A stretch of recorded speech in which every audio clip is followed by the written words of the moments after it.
নমস্কার। আজকে আপনাদের সঙ্গে হিল ব্রিজ চ্যানেলে আবার আমি ফিরে এসেছি, ডক্টর স্বপ্নময় ঘোষ। হ্যাঁ, আপনারা ঠিকই বুঝেছেন, এই ভিডিওটা এখন করা হচ্ছে কাশ্মীর থেকে এবং এই জায়গাটার নাম বোটানিক্যাল গার্ডেন, যেটা শ্রীনগরে অবস্থিত, কাশ্মীরের রাজধানী। তো এরকম একটা জায়গাতে ভিডিও করার একটাই উদ্দেশ্য, সেটা হচ্ছে আমার মনে পড়ে গেল যে এরকম জায়গাতে এসে বা আরেকটু উঁচু, যেরকম লে লাদাখ বা আরও উঁচু জায়গায় গেলে অনেক সময় যাদের শ্বাসকষ্ট আছে বা সিওপিডি অ্যাজমা আছে তাদের কিন্তু শ্বাসকষ্ট বেড়ে যেতে পারে এবং ইউজুয়ালি দেখা যায় যে তাদের অনেকের কাছে প্রশ্নও থাকে আমাদের কাছে যে ডাক্তারবাবু কি অক্সিজেন নিয়ে যেতে হবে কি অন্য কোনো ওষুধ লাগবে। তো আজকে সেটা নিয়েই ভিডিওটা। এই যে রোগ, এটাকে বলা হয় মাউন্টেন সিকনেস বা হাই অ্যালটিটিউড সিকনেস। এখানে 3 রকম বা 4 রকমের রোগ হতে পারে। একটা হচ্ছে অ্যাকিউট মাউন্টেন সিকনেস। ধরুন আপনি আজকে চাইলেন যে আমি ট্রেকিংয়ে যাব এবং সেই ট্রেকিংয়ে যাওয়ার যে দিন সেটা হচ্ছে আপনি ফ্লাইটে করে বা প্লেনে করে চলে গেলেন, গিয়ে ওখানে সঙ্গে সঙ্গে নেমেই ট্রেক করা শুরু করলেন। তো উইদিন আ ফিউ ডেজ বা উইদিন আ ফিউ আওয়ার্স আপনি অনেকটা হাইট উঠে গেছেন। সেই রকম যদি অবস্থা হয় তাহলে কিন্তু আপনার ক্ষতি। সেখানে কিন্তু আপনারা হঠাৎ করে দেখবেন মাথা ঘোরাচ্ছে, শ্বাসকষ্ট হচ্ছে, চোখে অন্ধকার দেখছেন, বমি পাচ্ছে, খিদে কমে গেছে এবং এটাই যদি বাড়াবাড়ি হয়ে যায় তখন আপনার অনেক সময় আনকনসিয়াসও হয়ে যেতে পারেন। তো এটাকেই বলা হয় অ্যাকিউট মাউন্টেন সিকনেস। নেক্সট হচ্ছে যে আপনি হয়তো অনেককে শুনেছেন যে বুকে প্রচণ্ড জল জমে যায় বা বুকে শ্বাসকষ্ট হচ্ছে। তো এটা যদি হয় এটাকে বলা হয় হাই অ্যালটিটিউড পালমোনারি ইডিমা। আর একটা হয় যে মাথাতেও কিন্তু ইডিমা হতে পারে বা জল জমে যেতে পারে, যেটাকে বলা হয় হাই অ্যালটিটিউড সেরিব্রাল ইডিমা।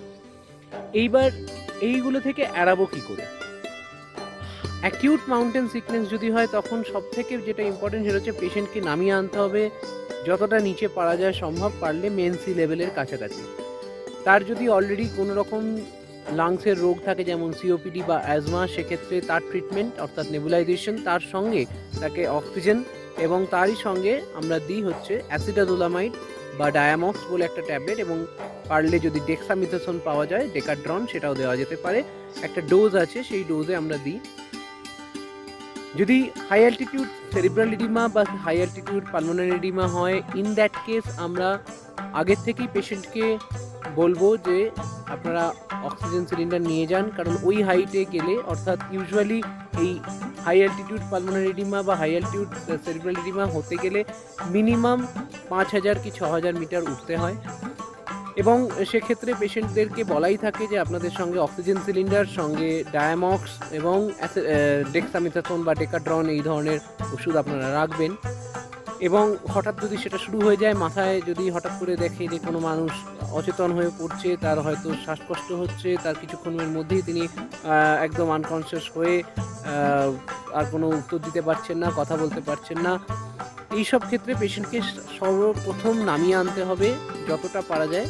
তারপরেই তাকে কিন্তু স্টেরয়েড এবং এই অর্থাৎ ডেক্সামেথাসোন এবং তার সঙ্গে যে ডায়ামক্স এগুলো দিতে হবে। তারই সঙ্গে তাকে অক্সিজেনও দিতে হবে, তাকে কিছুদিন অবজারভেশনে রাখতে হতে পারে।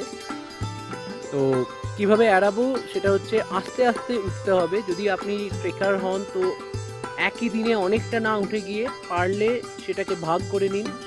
বলা হয় যে প্রতি 300 মিটার প্রতিদিন উঠে, যদি 1000 মিটার থেকে আপনি 3000 মিটার যান, আর যদি 3000 মিটার থেকে 5000 মিটার যান তাহলে ওটাই হয়ে যাবে প্রতিদিনে 100 থেকে 200 মিটার। তো আস্তে আস্তে উঠলে কি হবে, আমাদের বডি অ্যাক্লেমাটাইজড হয়ে যাবে, অর্থাৎ এই জিনিসটা সয়ে যাবে, অক্সিজেনের কমতিটা সয়ে যাবে। তখন আর আপনার এই ধরনের রোগ হবে না, বা এই ধরনের রোগ যদি হওয়ার চান্স থাকে সেটা কমে যাবে।